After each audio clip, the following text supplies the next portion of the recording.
This forest holds a mystery that shouldn't exist in 2026. What you're looking at is 922,000 acres of roadless wilderness in Washington State's Olympic National Forest, one of the most remote ecosystems in the continental United States. But here's what most people don't know.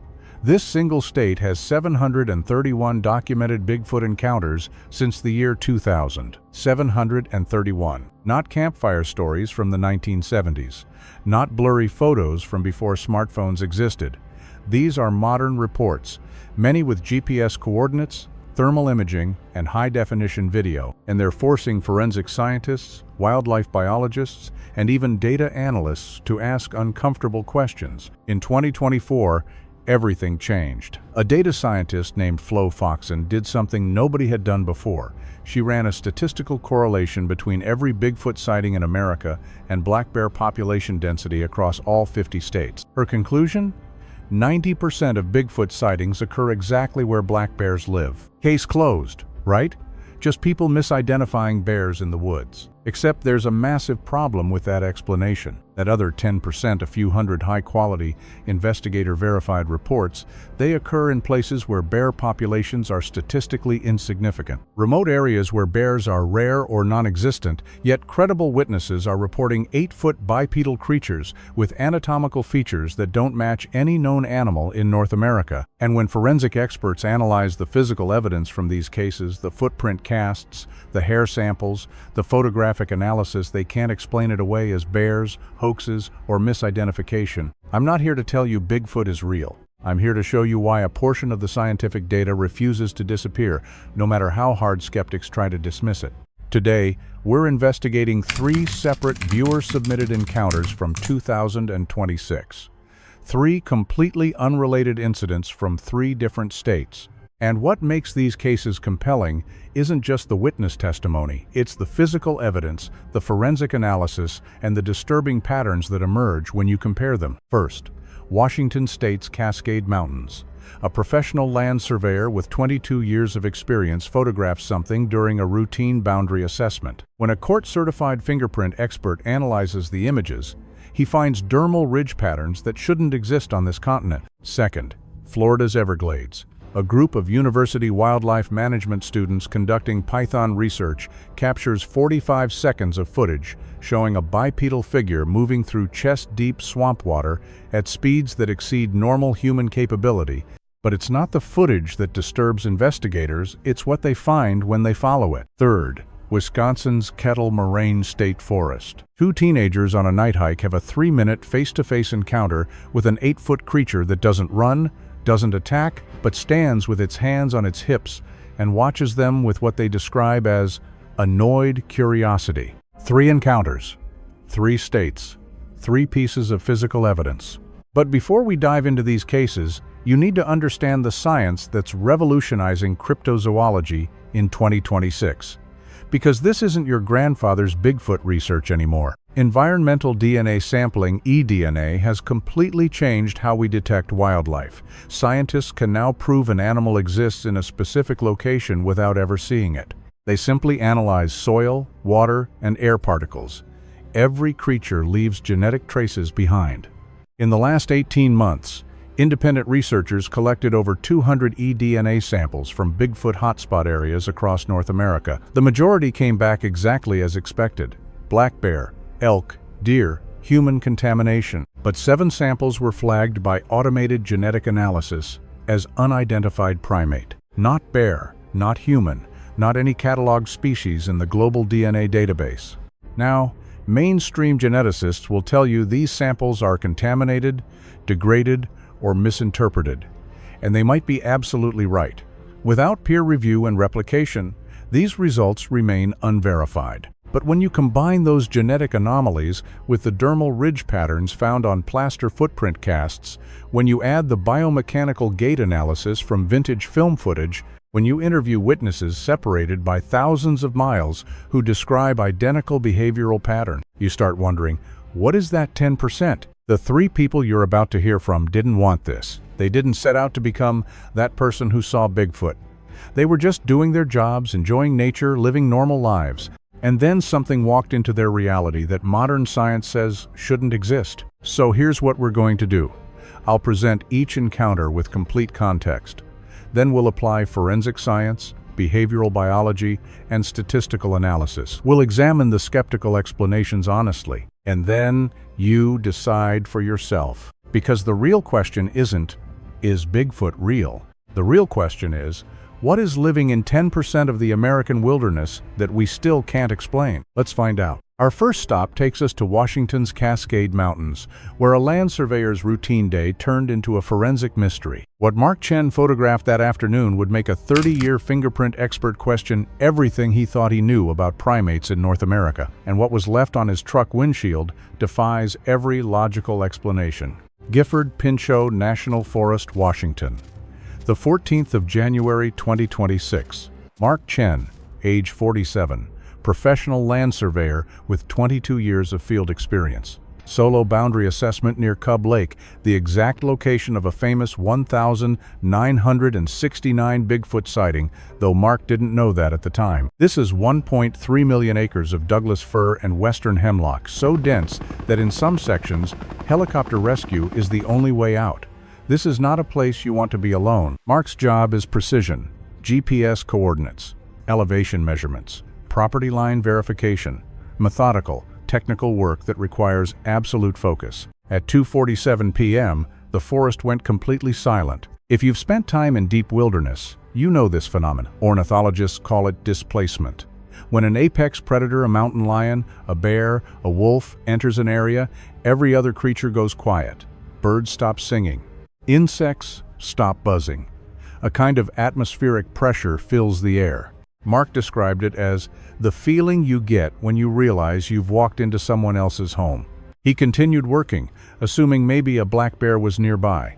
But bears are noisy, they crash through brush, they huff, they vocalize. Whatever was watching him was completely silent. Mark was about 40 feet from a ravine edge, focused on his surveying transit, when he saw something in his peripheral vision. What he thought was a burned tree stump from an old lightning strike. But then, the stump stood up. Let's talk about cognitive dissonance for a moment. When your brain sees something that contradicts your understanding of reality, there's a 2 to 4 second delay where it desperately tries to reinterpret the data into something familiar. A shadow, a trick of light, anything except what you're actually seeing. Mark went through that entire process in a heartbeat. Not a stump. Not a bear on its hind legs, not a person in a costume, something else entirely. He describes a figure between 8 and 9 feet tall. Mark is 6'2", and he says this creature made him look like a child by comparison. The shoulders were the width of a refrigerator, the arms hung past the knees. And most significantly, Mark noticed a prominent sagittal crest, a ridge of bone running along the top of the skull. This anatomical feature is present in male gorillas and orangutans, used to anchor the massive jaw muscles required for their diet. It's been reported in a significant percentage of Class A Bigfoot encounters, but Mark had never heard of it. He only mentioned it to investigators because it seemed unusual. Mark's professional training kicked in. He has a $3,000 camera system on his phone, specifically designed for documenting land features and boundary markers. He raised his phone and started photographing 3 high-resolution photos.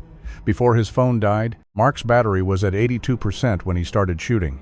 Within 15 seconds, it dropped to 0.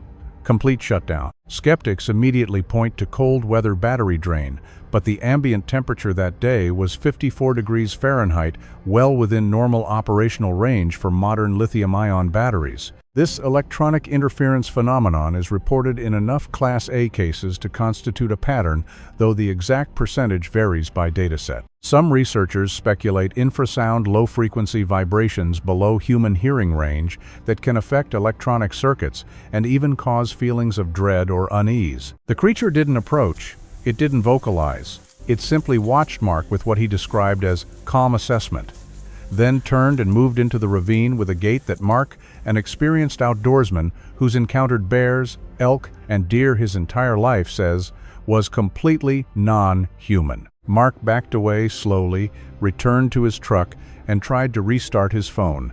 Nothing. Dead. He drove back to town, and 2 days later, his phone spontaneously rebooted and the photos were recovered. We enhanced these images using AI upscaling technology to improve clarity for analysis. What appears in these enhanced photos is remarkable. visible dermal ridge patterns on the hands and fingers. We sent these images to Jimmy Chilcutt, a court-certified fingerprint examiner with 30 years at the Conroe Police Department in Texas. Chilcutt has testified in hundreds of criminal cases and is considered an expert in friction ridge analysis. The cellular structure here confirms it. The cuts are too fresh for this to be more than a few days old. His analysis of Mark's photographs found ridge patterns that flow lengthwise from palm to fingertip, a characteristic seen in non-human primates like gorillas and chimpanzees, but never in humans. Human fingerprint ridges flow across the digit, side to side. This lengthwise pattern is a primary forensic marker of a non-human primate. Does this prove Bigfoot? No.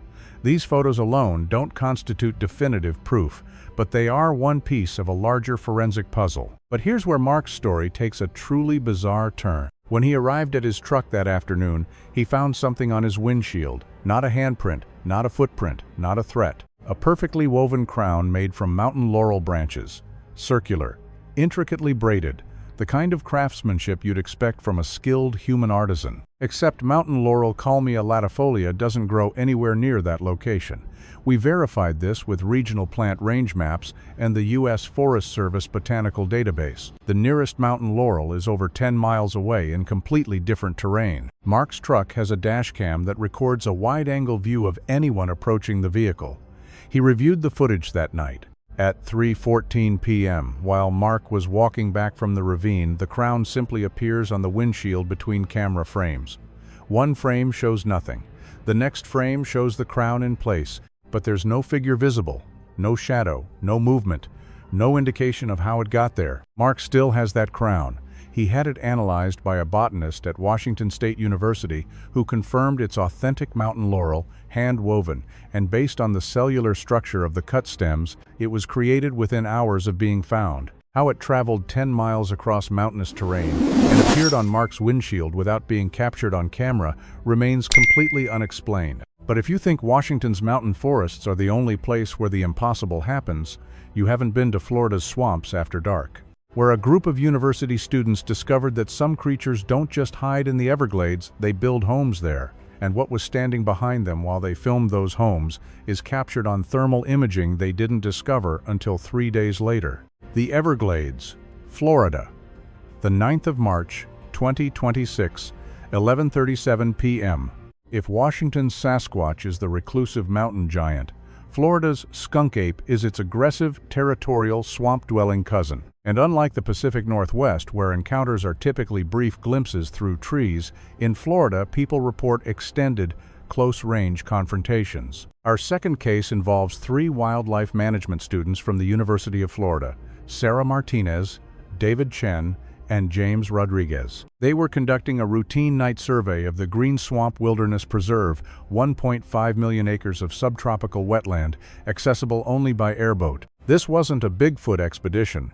They were tracking invasive Burmese python populations using chest-mounted GoPros and handheld thermal imaging cameras, standard wildlife research. They'd been surveying for about 3 hours in a section of swamp with no roads, no trails, no human structures of any kind.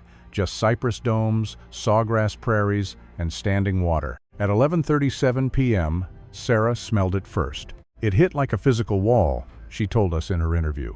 Wet dog mixed with sulfur and rotting vegetation.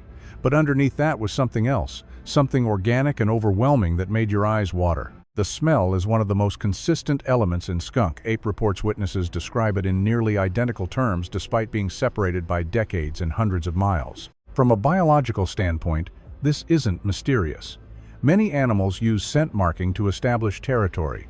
Bears, wolverines, even some primates like ring-tailed lemurs produce powerful odors. A large primate living in stagnant swamp water would absolutely create an intense smell. But the smell wasn't what made this encounter significant. It was what Sarah's chest-mounted GoPro captured next. At first, they thought it was a black bear. Florida has a small population of black bears in the Everglades ecosystem. But then, the figure stood upright and began moving through the water. 45 seconds of stabilized, high-definition footage. A bipedal figure, approximately 7 feet tall, covered in reddish-brown hair. Based on frame timing analysis and the known distance of background vegetation, the figure was moving through chest-deep water at a speed well beyond normal human capability in that terrain. Let's put this in perspective. An Olympic swimmer in a pool, no obstacles, perfect conditions reaches about 5 to 6 miles per hour. A human trying to move through a swamp with underwater vegetation, mud, and uneven bottom would be lucky to manage 2 miles per hour. The speed captured in this footage requires a level of muscular power and efficiency that exceeds typical human capability in such conditions. Could this be a bear with mange? Black bears with severe mange lose patches of fur, their skin becomes inflamed, and they can look genuinely disturbing when standing upright. It's a common skeptical explanation. But according to Floey Foxon's 2024 statistical analysis, while most U.S. Bigfoot sightings do correlate strongly with bear population density, Florida is specifically noted as a statistically interesting exception. The Everglades has fewer than 100 documented black bears in the entire ecosystem, yet over 300 credible skunk ape reports in the same region over the past 20 years. The numbers don't align. The students made a decision that would prove crucial. They decided to follow the figure at a safe distance to get better footage. Instead, they found something else entirely: ground nests. 3 of them, clustered in a cypress dome about 200 yards from where they'd seen the figure. Each nest was approximately 6 feet in diameter, intricately woven from swamp grass, palm fronds, and Spanish moss, and they were still warm to the touch. David used the thermal imaging camera to scan the nests. The readings showed residual heat signatures consistent with a large mammal having been present within the previous 15 to 20 minutes. Body heat was still radiating from the compressed vegetation. Ground nest construction is a well-documented behavior in gorillas, chimpanzees, and orangutans. Great apes build sleeping platforms from vegetation to protect themselves from ground moisture, insects, and parasites. Finding them in the Florida Everglades is unexpected.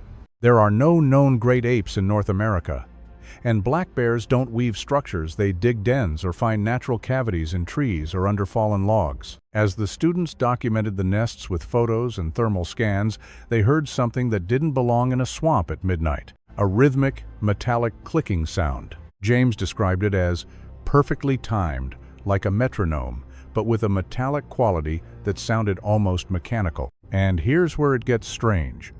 Sarah noticed the clicking was synchronized with the blinking status lights on their GPS units. Now, swamps produce all kinds of unusual sounds: wood expanding and contracting, certain insects, fish breaking the surface, even some frogs make clicking sounds, but synchronized with electronic devices? That's harder to explain conventionally, though auditory pareidolia, our brain's tendency to find patterns in random sounds, could certainly be a factor, especially when you're already on edge from a strange encounter. The students decided to abort the survey and return to their launch point immediately. They started the airboat engine, and it failed catastrophically. According to all 3 witnesses, the engine experienced what looked like an electrical short, followed by visible flames from the cowling. The airboat was completely disabled. Outboard motors can experience catastrophic failures, fuel line ruptures, electrical shorts, vapor ignition in the fuel system.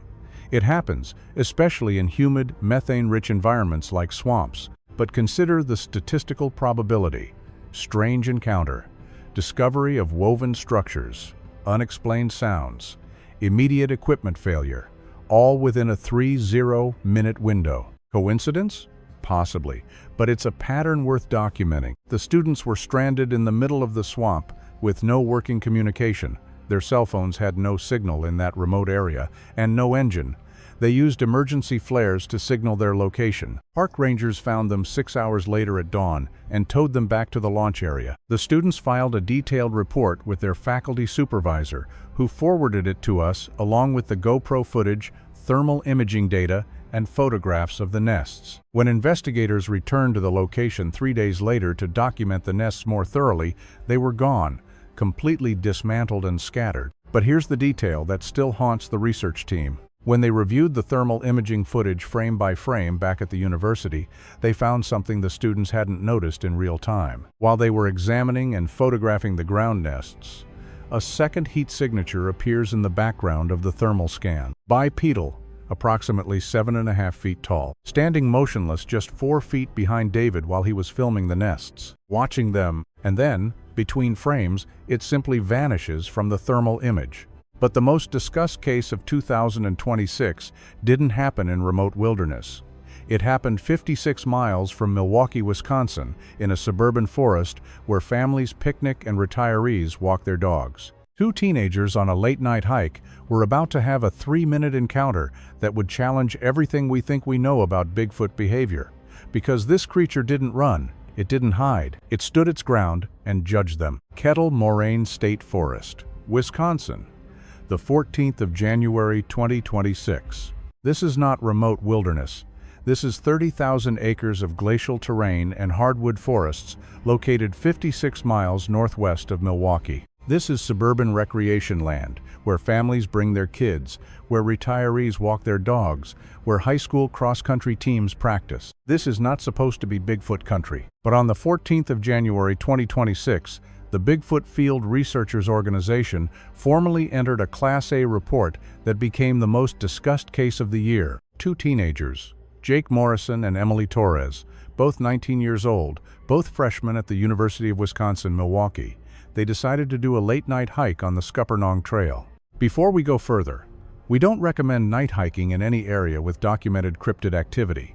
It carries real risks from wildlife encounters to simple navigation errors that can turn dangerous quickly. But Jake and Emily were experienced hikers. They had proper equipment, and the Scuppernong Trail is well maintained and clearly marked. They started hiking around 10:30 p.m.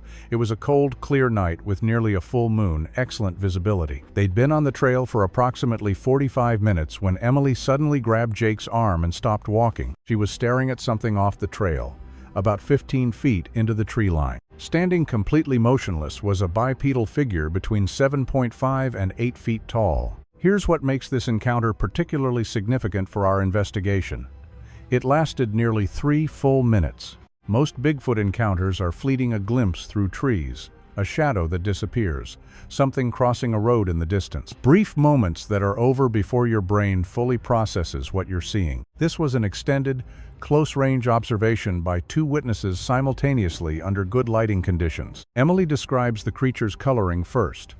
It wasn't solid black or solid brown like you see in the old photos. It had this piebald pattern, patches of black and white hair, kind of like a paint horse. Piebald coloration is a genetic trait where patches of skin and fur lack pigmentation. It's relatively rare in wild mammal populations, but has been documented in deer, horses, bears, and even some primate species. If Emily's description is accurate, and she described it independently before she and Jake compared notes, this suggests genetic variation within a population, exactly what you'd expect from a real breeding species with normal genetic diversity. Jake's description focused on the physical structure. The chest was massive, easily 4 feet wide from shoulder to shoulder, and the arms were so long they hung down past its knees when it was standing upright. It wasn't proportioned like a person at all. Let's talk biomechanics for a moment. According to Dr. Jeff Meldrum, a forensic anthropologist at Idaho State University who studied Bigfoot evidence for over 20 years, the arm length and chest width consistently described in Class A encounters are precisely what you'd expect in a semi-arboreal primate adapted for climbing and branch manipulation. A chest 4 feet wide is necessary to support the massive pectoral and latissimus muscles required to pull significant body weight up through trees. The extended arm length provides mechanical leverage for breaking branches, a behavior frequently captured in audio recordings from Bigfoot hotspots across North America. This isn't just a random monster. If these anatomical descriptions are accurate, we're looking at a perfectly evolved survival machine designed for dense forest environments. But what truly fascinated both witnesses was the creature's behavior. It didn't growl, it didn't roar, it didn't make any aggressive movements whatsoever. According to both Jake and Emily, it stood with its hands on its hips and looked at them with an expression they both independently described as annoyed curiosity, hands on hips, arms akimbo. This is a distinctly human posture.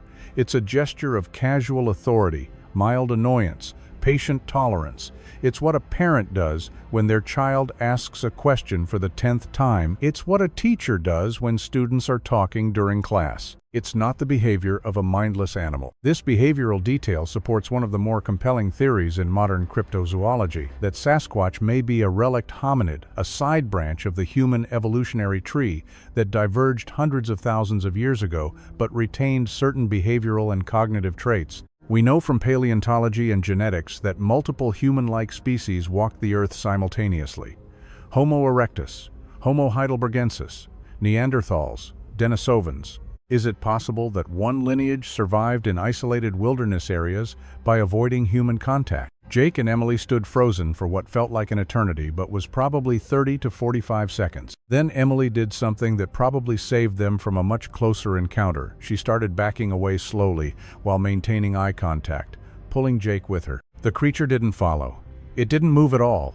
It simply watched them retreat. When they'd backed up about 30 feet, they turned and walked quickly, not running back down the trail toward the parking area. Neither of them looked back until they reached their car. They sat in the car for about 20 minutes trying to process what they'd just seen before driving home. The next morning, they called the local park ranger station and filed a report. 2 park rangers investigated the area that afternoon.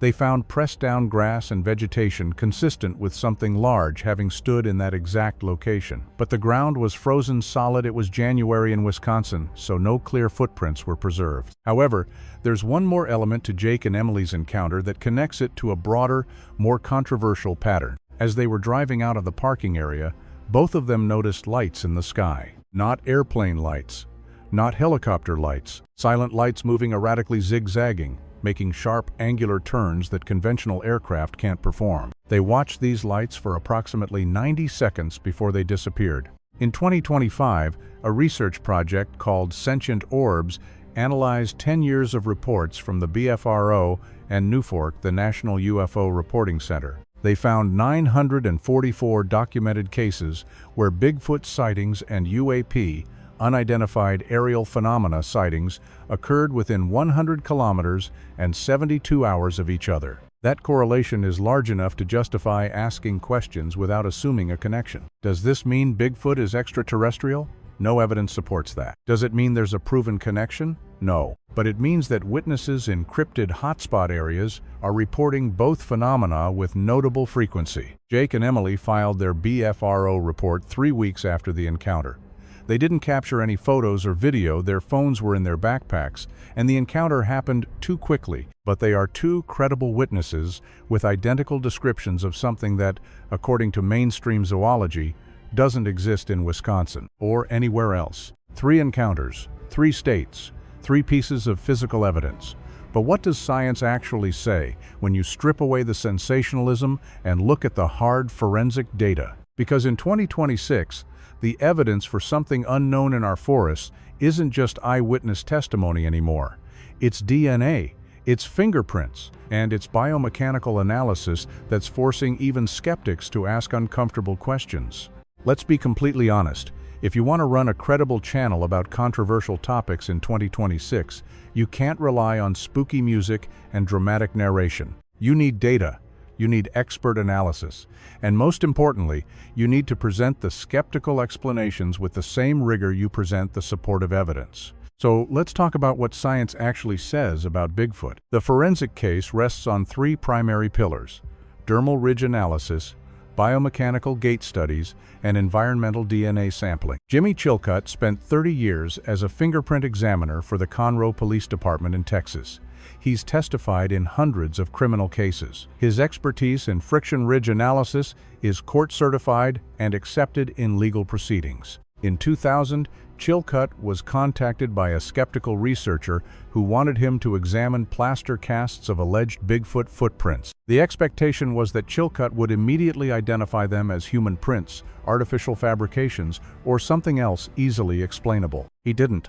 Chilcutt analyzed over 150 different casts from locations across North America. What he found were dermal ridge patterns, the equivalent of fingerprints, on the soles of feet that were anatomically distinct from human patterns. Specifically, human dermal ridges on feet are approximately 0.5 millimeters wide, and flow in specific directional patterns related to how we walk.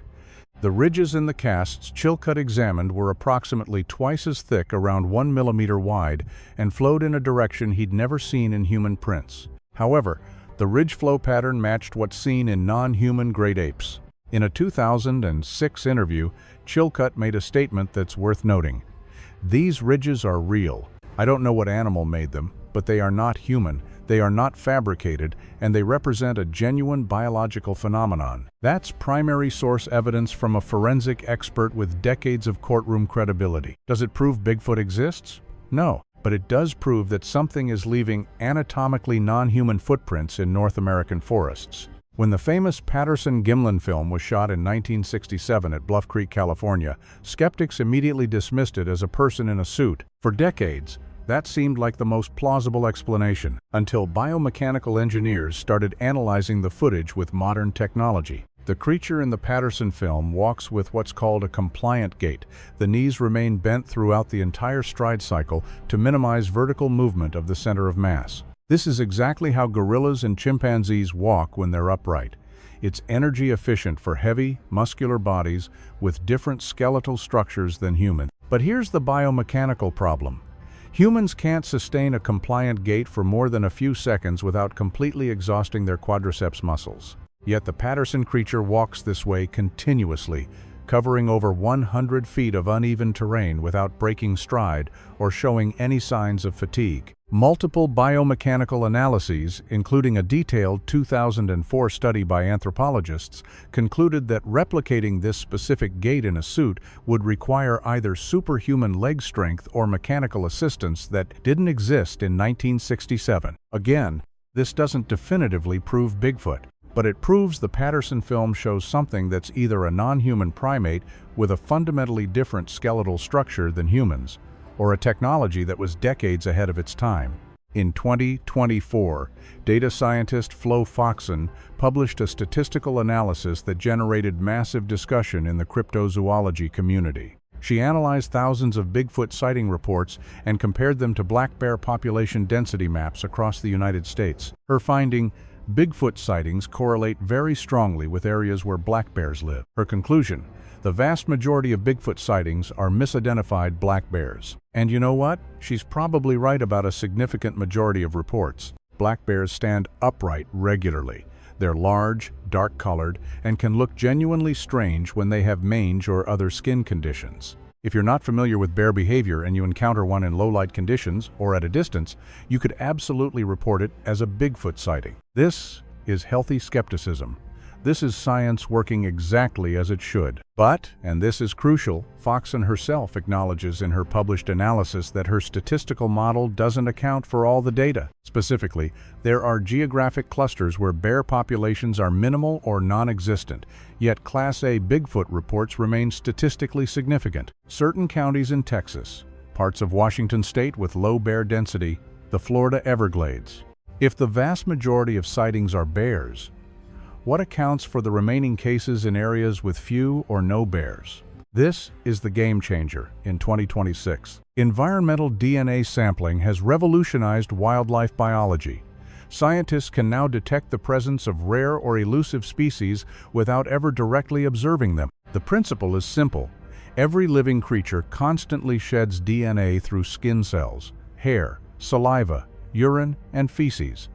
This genetic material persists in soil, water, and on vegetation. By collecting and analyzing environmental samples, researchers can create a complete catalog of every species present in a specific area. In 2025 and 2026, independent researchers collected over 200 eDNA samples from known Bigfoot hotspot areas across North America. The results were mostly expected: black bear, elk, deer, coyote, raccoon, and some human contamination from hikers and researchers. But several samples collected from different locations by different research teams came back with genetic sequences that automated analysis flagged as unidentified primate. Not bear, not human, not matching any cataloged species in the global DNA database. Now here's where we need complete transparency. Mainstream geneticists argue correctly that contamination, sample degradation, and misinterpretation of genetic data are far more likely explanations than an unknown primate species. Dr. Todd Disotell, a primatologist and geneticist who has analyzed numerous Bigfoot DNA samples over the years, has found that most samples ultimately turn out to be bear, deer, or human DNA, with degradation artifacts that make them appear unusual to untrained analysts. The scientific consensus is absolutely clear. Without rigorous peer review, independent replication, and samples collected under controlled chain of custody protocols, these eDNA claims remain unverified. That said, there's genuine frustration in the research community. Why won't more academic institutions dedicate resources to analyzing these samples with proper protocols? Is it lack of funding, fear of professional reputation damage, or genuine absence of compelling preliminary evidence? That's a legitimate scientific question worth exploring. Something is leaving footprints with dermal ridge patterns that don't match human anatomy. Something was filmed in 1967 walking with a biomechanical gait that humans can't replicate without assistance. Something is producing environmental DNA samples that warrant further rigorous investigation and verification. Are all of these things connected to a single unknown species we call Bigfoot? Maybe. Are some of them misidentifications, hoaxes, and contaminated samples? Absolutely. But the data, the legitimate, peer-reviewed, expert-analyzed data, refuses to completely disappear. And that's why serious researchers are still investigating. But there's one more element to this mystery that mainstream science refuses to seriously examine. A statistical correlation so strong it can't be dismissed as coincidence, yet so controversial that academic researchers won't touch it. The connection between Bigfoot sightings and unidentified aerial phenomena, and what this correlation might reveal about the true nature of what's living in our forests. This is the section where we're going to lose some viewers, and I understand why. Bigfoot is already a controversial topic for most people. Connecting it to UFOs, or as they're now officially called, unidentified aerial phenomena, UAPs, sounds like we've abandoned serious investigation and jumped straight into fringe conspiracy territory. But here's our commitment. We report data, not feelings. We present patterns, not predetermined conclusions. And the data shows something that can't be ignored. In 2025, a research project analyzed 10 full years of reports from 2 completely independent databases: the Bigfoot Field Researchers Organization, BFRO, and the National UFO Reporting Center, NUFORC. They were looking for geographic and temporal correlations cases where both phenomena were reported in the same general area within a short time window. What they found: 944 documented cases where Bigfoot sightings and UAP sightings occurred within 100 kilometers and 72 hours of each other. 944 cases, that's not a handful of coincidences. That's a statistical pattern that demands investigation. Now, correlation does not equal causation. Just because 2 phenomena occur in proximity doesn't mean they're related, but it does mean the pattern deserves serious examination. So let's explore the possible explanations from the most conventional to the most speculative. The simplest and most likely explanation: both Bigfoot sightings and UAP sightings cluster in remote wilderness areas for a very basic reason. Those are the places where people are more likely to notice unusual phenomena. In a city, strange lights in the sky might be dismissed as aircraft, drones, or light pollution. In a forest at night, they stand out dramatically. Similarly, large wildlife is more abundant in wilderness areas. The geographic overlap might simply reflect human attention patterns in low population areas with dark skies and minimal artificial light. This is the Occam's razor explanation, the simplest answer requiring the fewest assumption. Another conventional explanation: people who report one type of unusual phenomenon may be psychologically primed to notice and report others. If you've just had a frightening encounter with something you believe was Bigfoot, you're in a heightened state of awareness. Your brain is flooded with adrenaline. You're looking for additional threats or unusual activity. In this mental state, you might interpret distant aircraft lights, satellites, or even planets as something more exotic. Psychologists call this confirmation bias, the tendency to interpret new information as supporting your existing beliefs or recent experiences. This is a legitimate psychological phenomenon backed by substantial research. Some researchers propose that both Bigfoot sightings and UAPs might be related to geological or atmospheric conditions we don't fully understand yet. Piezoelectric effects from tectonic stress can create luminous atmospheric phenomena. Earthquake lights have been scientifically documented. Electromagnetic anomalies in certain geographic regions could potentially affect both wildlife behavior and atmospheric optics. Ball lightning, though rare, creates glowing aerial phenomena that could be misinterpreted as craft. This theory is speculative but testable with proper instrumentation and investigation. There are researchers, people with legitimate PhDs and decades of field experience, who propose more controversial explanations. Some suggest that Bigfoot might be connected to non-human intelligence, that these creatures could be biological observers or remnants of earlier contact events. Others propose that both phenomena might represent interdimensional or quantum effects we don't yet have the scientific framework to understand. Let's be absolutely direct.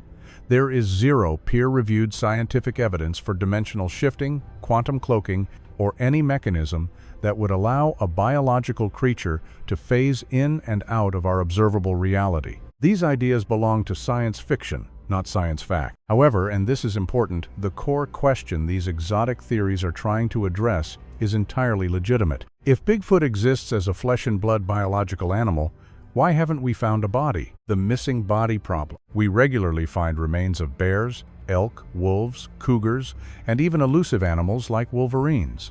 If Bigfoot is a real animal with a breeding population, where are the bones? Scavenger efficiency. In dense forests with healthy ecosystems, a large animal carcass can be completely consumed by insects, bacteria, and scavengers within a few weeks, leaving only scattered fragments that rapidly decompose in acidic forest soil. Habitat density. The Pacific Northwest alone comprises over 250,000 square miles of wilderness. Finding a single body in that expanse, especially if the population is small and geographically dispersed, would be statistically improbable. Rarity.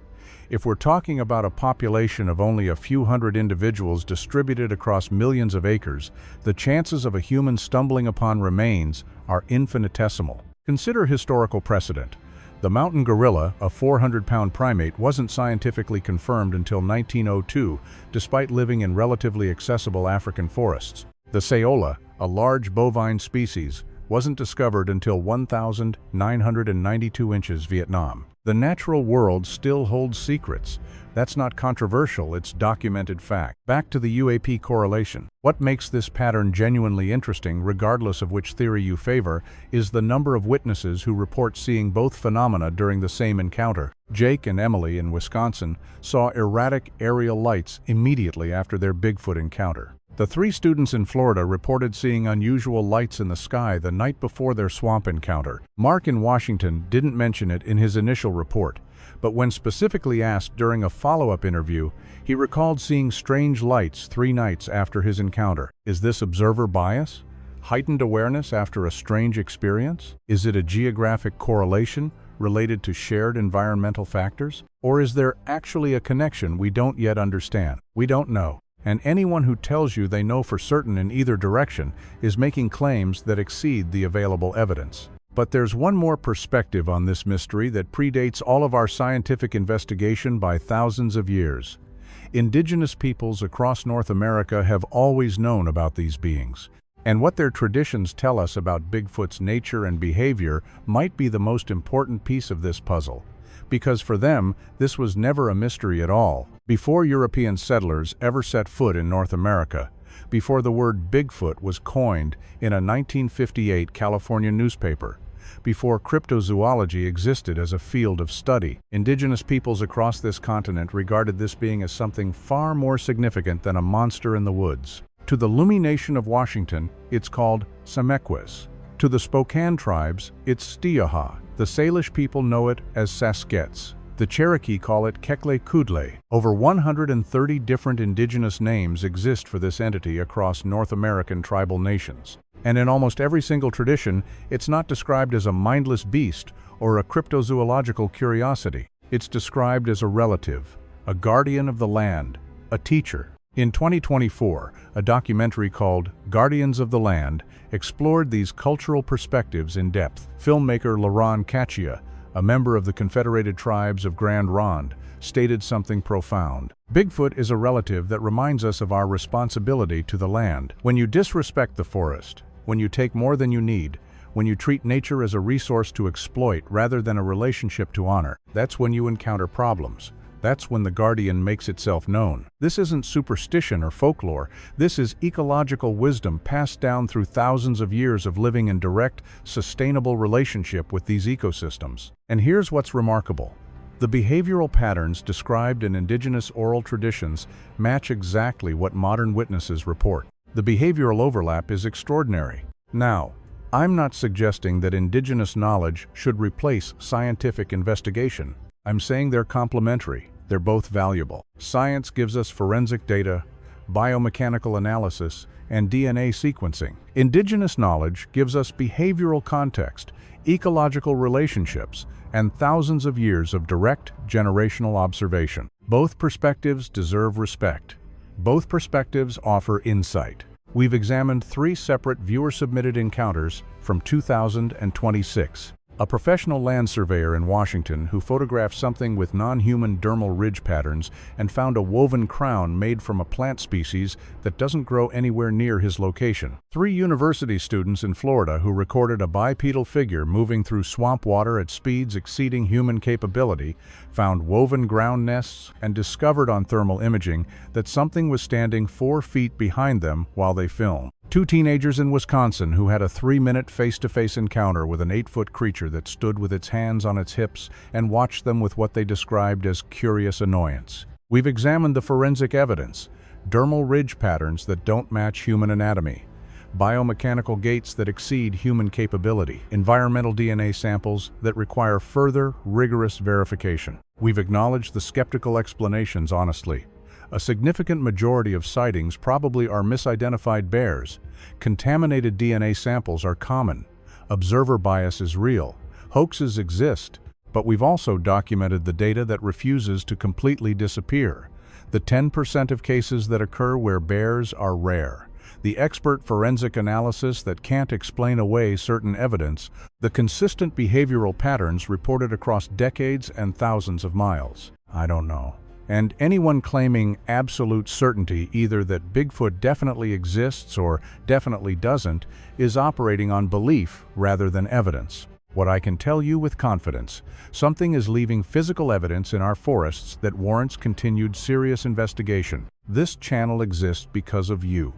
Every witness account we receive, every piece of footage shared, every thoughtful comment that challenges our assumptions. That's what drives this investigation forward. If you've had an encounter in any of the areas we discussed, Washington, Florida, Wisconsin, or anywhere else in North America, we genuinely want to hear from you. Whether Bigfoot is a relict hominid, an undiscovered primate species, a case of recurring misidentification, or something we don't yet have the scientific framework to understand, the investigation itself has value. It reminds us that the natural world is not fully cataloged or understood. It reminds us that wilderness, real wilderness, still exists beyond human complete control. It reminds us that humility is important, that we don't have all the answers.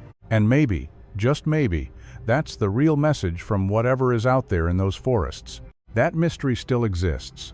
That wonder is still possible. That some questions are worth pursuing even if we never get definitive answers. Thank you for being part of this community. Thank you for your submissions, your skepticism, your support, and your willingness to explore uncomfortable questions with open minds. Stay curious, stay critical, stay respectful of both the evidence and the mystery. And we'll see you in the next investigation.